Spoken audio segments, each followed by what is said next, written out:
തെരഞ്ഞെടുപ്പ് പ്രഖ്യാപിച്ചിട്ടും തർക്കം തീരാതെ കോൺഗ്രസ്. പകുതിയിൽ താഴെ സീറ്റുകളിൽ മാത്രമാണ് ഇതുവരെ ധാരണയായിട്ടുള്ളത്. സിറ്റിംഗ് MLA-മാർ അടക്കം 40 പേരുടെ ആദ്യഘട്ട സ്ഥാനാർത്ഥി പട്ടിക കോൺഗ്രസ് ഉടൻ പ്രഖ്യാപിക്കും.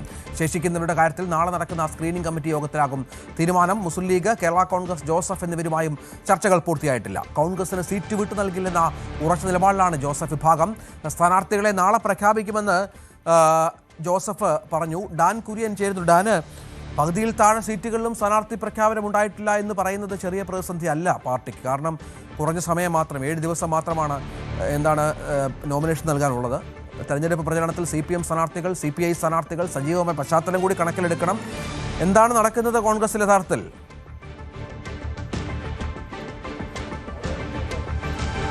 20 സിറ്റിംഗ് MLA-മാർ ഉൾപ്പെടെ 31 പേരുടെ പട്ടികയ്ക്ക് കഴിഞ്ഞ ദിവസം ഡൽഹിയിൽ ചേർന്ന സ്ക്രീനിംഗ് കമ്മിറ്റി യോഗത്തിൽ ഉറപ്പ് നൽകിയിരുന്നു. അത് കൃത്യമായ ഒരു ധാരണയിലേക്ക് എത്തുകയും ചെയ്തിരുന്നു. പക്ഷേ 40 പേരുടെ പട്ടിക ആദ്യഘട്ടത്തിൽ പുറത്തുവിടാനുള്ള നീക്കമാണ് കോൺഗ്രസ് ക്യാമ്പ് നടത്തുന്നത്. അതുകൊണ്ട് തന്നെയാണ് ശേഷിക്കുന്ന തർക്കം നിലനിൽക്കുന്ന 9 ഇടങ്ങളിലെ കൂടെ പ്രശ്നങ്ങൾ ഇന്നുകൊണ്ട് പരിഹരിച്ച് നാളെ തന്നെ, ഇന്നു വൈകിട്ടോ അല്ലെങ്കിൽ നാളെയോ 40 പേരുടെ പട്ടിക പ്രഖ്യാപിക്കാനുള്ള ഒരു നീക്കം കോൺഗ്രസ് നേതൃത്വത്തിന്റെ ഭാഗത്തുനിന്ന് സജീവമായിരിക്കുന്നത്. പ്രധാനമായി ഘടകകക്ഷികളുമായുള്ള സീറ്റ് വിഭജന ചർച്ചകളടക്കം ഇന്ന് തന്നെ ഒരു ധാരണയിൽ എത്തേണ്ടതുണ്ട്. അതുമായി ബന്ധപ്പെട്ട ചർച്ചകൾ ഫോണിലൂടെയും നേരിട്ടുമൊക്കെ നേതാക്കൾ നടത്തിക്കൊണ്ടിരിക്കുകയാണ്. പ്രധാനമായി കേരള കോൺഗ്രസ് ജോസഫ് വിഭാഗവുമായി 10 സീറ്റുകൾ വേണമെന്ന ആവശ്യത്തിൽ ഇന്നലെ വരെ ജോസഫ് വിഭാഗം ഉറച്ചു നിൽക്കുകയായിരുന്നു. പക്ഷേ തെരഞ്ഞെടുപ്പ് പെട്ടെന്ന് പ്രഖ്യാപിച്ചിരിക്കുന്ന ഒരു സാഹചര്യത്തിൽ ഈ ആഴ്ച തന്നെ സ്ഥാനാർത്ഥികളെ കൃത്യമായി കളത്തിലിറക്കേണ്ടത് കോൺഗ്രസിന് മുമ്പിൽ ഒരു അനിവാര്യതയായി മാറിയിട്ടുണ്ട്. അതുകൊണ്ട് തന്നെ ഈ ചില വിട്ടുവീഴ്ചകൾക്ക് കേരള കോൺഗ്രസും തയ്യാറായേക്കുമെന്നാണ് സൂചന. അങ്ങനെയെങ്കിൽ ഇടുക്കി സീറ്റ് വെച്ചുമാറുന്ന കാര്യത്തിലടക്കം ഏകദേശം ഒരു ധാരണയിലേക്ക് നേതൃത്വം ഇപ്പോൾ എത്തുന്നുവെന്ന സൂചനകളാണ് ലഭിക്കുന്നത്. എന്തായാലും 10 സീറ്റുകൾ എന്ന കേരള കോൺഗ്രസ് ജോസഫ് വിഭാഗത്തിന്റെ കാർക്കശ്യം നിറഞ്ഞ ഒരു നിലപാടിൽ ഒരുപക്ഷെ ചില വിട്ടുവീഴ്ചകൾ ഉണ്ടായേക്കാം. അത്തരത്തിലുള്ള ചില ചർച്ചകളൊക്കെ നടക്കുന്നുണ്ട്. പക്ഷേ പൂർണ്ണമായി അവരെ അങ്ങ് അവഗണിച്ചുകൊണ്ട് സ്ഥാനാർത്ഥി നിർണ്ണയം പൂർത്തിയാക്കാൻ കോൺഗ്രസിന് കഴിയില്ല. അതാണ് ഒരു വെല്ലുവിളിയായി നിലനിൽക്കുന്നത്. അതോടൊപ്പം ലീഗുമായി ബന്ധപ്പെട്ടും പട്ടാമ്പി, അതോടൊപ്പം തന്നെ തിരുവമ്പാടി സീറ്റുകൾ വെച്ചുമാറുന്നതുമായി ബന്ധപ്പെട്ട ചില തർക്കങ്ങൾ നിലനിന്നിരുന്നു. അവിടെ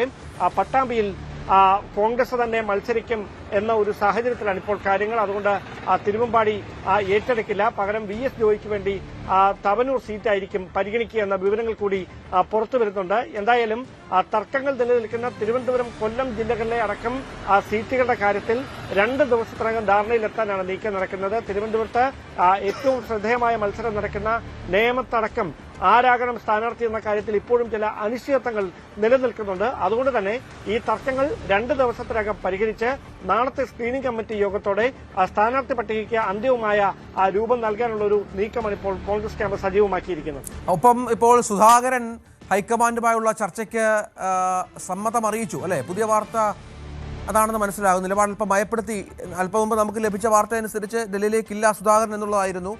ഒരുപക്ഷെ സുധാകരനുമായി ആരെങ്കിലും സംസാരിച്ച് കാണും. കണ്ണൂർ സീറ്റ് വേണമെന്ന ആവശ്യത്തിൽ ഉറച്ചു നിൽക്കും. അക്കാര്യത്തിൽ കടുപ്പം കുറയ്ക്കുന്നില്ല.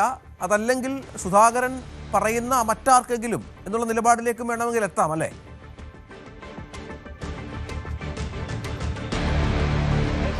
അതായത് ഇന്ന് കഴിഞ്ഞ ദിവസം വരെയും ഡൽഹിയിലേക്ക് ഇല്ലെന്ന നിലപാടിലായിരുന്നു സുധാകരൻ. പക്ഷേ അദ്ദേഹത്തിന്റെ നിലപാടിൽ ഒരു മാറ്റവും ഉണ്ടായിരുന്നില്ല. അങ്ങനെയാണ് രമേശ് ചെന്നിത്തല ഇന്നലെ അദ്ദേഹത്തെ ഫോണിൽ ബന്ധപ്പെടുകയും ഏത് വിധേനയും ഡൽഹിയിൽ എത്തണമെന്ന കൃത്യമായ നിർദ്ദേശം കൈമാറുകയും ചെയ്തത്. അതിന്റെ കൂടി അടിസ്ഥാനത്തിലാണ് നാളെ കോൺഗ്രസ് നേതൃത്വവുമായുള്ള, ദേശീയ നേതൃത്വവുമായുള്ള ചർച്ചകൾക്ക് കെ സുധാകരൻ ഡൽഹിയിലെത്തുന്നത്. കോൺഗ്രസ് അധ്യക്ഷൻ മല്ലികാർജ്ജുന ഖാർഗെയുമായും ലോക്സഭാ പ്രതിപക്ഷ നേതാവ് രാഹുൽ ഗാന്ധി ഉൾപ്പെടെയുള്ള മുതിർന്ന നേതാക്കളുമായും കെ സുധാകരൻ ചർച്ച നടത്തും. പക്ഷേ കണ്ണൂർ സീറ്റ് തനിക്ക് വേണമെന്ന ആവശ്യത്തിൽ അദ്ദേഹം ഉറച്ചു നിൽക്കുകയാണ്. 2 സാധ്യതകളാണ് നേതൃത്വത്തിന് മുമ്പിൽ ഉള്ളത്. സുധാകരൻ അടക്കം സമ്മർദ്ദം തുടരുന്ന സാഹചര്യത്തിൽ ഒന്നുകിൽ MP-മാർക്ക് ഇളവ് നൽകി, അത് സുധാകരന് മാത്രമായി ഇളവ് അനുവദിക്കാൻ കഴിയാത്ത ഒരു സാഹചര്യമാണ്. അങ്ങനെ വന്നാൽ ഒരുപക്ഷെ 3 അല്ലെങ്കിൽ 4 MP-മാർ മത്സരിക്കാനാണ് സാധ്യത. അതല്ല എങ്കിൽ ഒരു MP-മാരും മത്സരിക്കാതിരിക്കുക. അങ്ങനെ ഒരു നീക്കം ഒരു വശത്തെ കോൺഗ്രസ് സംസ്ഥാന നേതൃത്വം സജീവമാക്കുമ്പോൾ MP-മാർ ഒറ്റക്കെട്ടായി തങ്ങൾക്ക് സംസ്ഥാന രാഷ്ട്രീയത്തിലേക്ക് കടന്നു വരണമെന്ന താൽപര്യത്തിൽ ഉറച്ചു നിൽക്കുകയാണ്. അതിൽ തന്നെ കെ സുധാകരന്റെ പുറമെ അടൂർ പ്രകാശ്, MK രാഘവന്, കൊടിക്കുന്നിൽ സുരേഷ് ഉൾപ്പെടെയുള്ള MP-മാർ സമാനമായ താൽപര്യത്തിലാണ്.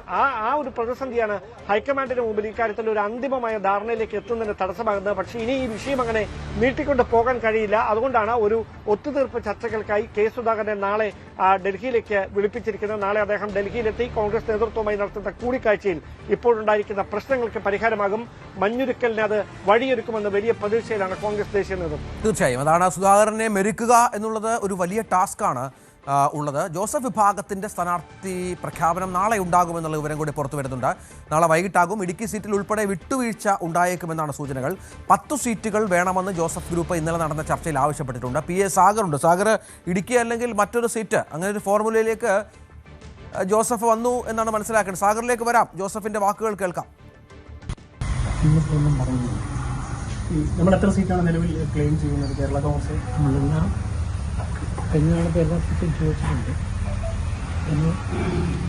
സാഗർ, എന്താണ് ജോസഫിന്റെ പുതിയ ആവശ്യം? UDF കോൺഗ്രസിന്റെ സീറ്റുകൾ ഇടുക്കി വിട്ടു നൽകണമെന്ന ആവശ്യത്തിന് വഴങ്ങിയോ? തീർച്ചയായും രഞ്ജിത്ത്, അത്തരമൊരു കാര്യമാണ് ഇന്ന് രാവിലെ PJ ജോസഫ് മാധ്യമങ്ങളോട് വ്യക്തമാക്കിയത്. ഇന്നലെ ഘടകകക്ഷികളുമായുള്ള സീറ്റ് ചർച്ചയിൽ ധാരണയായെന്ന പ്രതിപക്ഷ നേതാവ് VD സതീശന്റെ അവകാശവാദം പൂർണ്ണമായും തള്ളിയാണ് ഇന്ന് കേരള കോൺഗ്രസിന്റെ ജോസഫ് വിഭാഗത്തിലെ നേതാക്കൾ ഉൾപ്പെടെ രംഗത്ത് എത്തിയിരിക്കുന്നത്. ഈ കേരള കോൺഗ്രസിന്റെ സ്ഥാനാർത്ഥികളെ പ്രഖ്യാപനം നാളെ വൈകിട്ടോടെ ഉണ്ടാകുമെന്നാണ് പാർട്ടി ചെയർമാൻ കൂടിയായ PJ ജോസഫ് ഇപ്പോൾ അറിയിച്ചിരിക്കുന്നത്. അതേസമയം ഇടുക്കി ഉൾപ്പെടെയുള്ള സീറ്റിൽ വിട്ടുവീഴ്ച ഉണ്ടായേക്കുമെന്നും PJ ജോസഫ് വ്യക്തമാക്കി. നിലവിൽ മന്ത്രി റോഷി അഗസ്റ്റിന്റെ മണ്ഡലമാണ് ഇടുക്കി. ഇവിടെ റോഷി അഗസ്റ്റിൻ തന്നെയാണ് മത്സരിക്കുക എന്ന് കേരള കോൺഗ്രസ് എം കഴിഞ്ഞ ദിവസം തന്നെ വ്യക്തമാക്കിയിരുന്നു. എന്നാൽ ഈ സീറ്റ് ഇത്തവണ കോൺഗ്രസിന് വേണമെന്ന ഒരു ചർച്ച ആദ്യഘട്ടം മുതൽ തന്നെ ഉയർന്നിരുന്നു. ഇത് വിട്ടുകൊടുക്കുവാൻ ആദ്യഘട്ടത്തിൽ ജോസഫ് വിഭാഗം തയ്യാറായിരുന്നില്ല. ഇടുക്കി സീറ്റ് വിട്ടുകൊടുക്കുകയാണെങ്കിൽ പാർട്ടിയിൽ നിന്നും പലരും രാജിവെക്കുമെന്ന് പറഞ്ഞ് കഴിഞ്ഞ ദിവസം യൂത്ത് ഫ്രണ്ട് നേതാക്കളും രംഗത്ത് എത്തിയിരുന്നു. എന്നാൽ ഇന്ന് PJ ജോസഫ് രാവിലെ മാധ്യമങ്ങളോട് വ്യക്തമാക്കിയത് ചില വിട്ടുവീഴ്ചകൾ അനിവാര്യമാണ്. അതുകൊണ്ട് തന്നെ ഇടുക്കി സീറ്റിന്റെ കാര്യത്തിൽ വിട്ടുവീഴ്ച ഉണ്ടായേക്കാമെന്നാണ് ജോസഫ് വ്യക്തമാക്കിയത്. ഇടുക്കി സീറ്റ് വിട്ടുകൊടുക്കുന്നതിൽ ചില പ്രയാസങ്ങളുണ്ട്, എന്നാൽ അതിന് പകരം മറ്റൊരു സീറ്റ് തരുമെന്നാണ് പ്രതീക്ഷിക്കുന്നതെന്നും ജോസഫ് പറയുന്നുണ്ട്. നിലവിൽ കേരള കോൺഗ്രസ് മത്സരിച്ച 10 സീറ്റുകൾ ഇന്നലത്തെ ചർച്ചയിലും ആവശ്യപ്പെട്ടിട്ടുണ്ട്.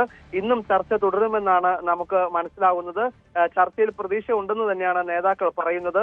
എന്നാൽ കേരള കോൺഗ്രസുമായുള്ള എല്ലാ ചർച്ചകളും പൂർത്തിയായെന്നും തർക്കങ്ങളില്ല എന്നുമായിരുന്നു കഴിഞ്ഞ ദിവസം VD സതീശൻ പ്രഖ്യാപിച്ചത്. എന്നാൽ ഇത്തരത്തിലൊരു ചർച്ച പൂർത്തിയായിട്ടില്ല.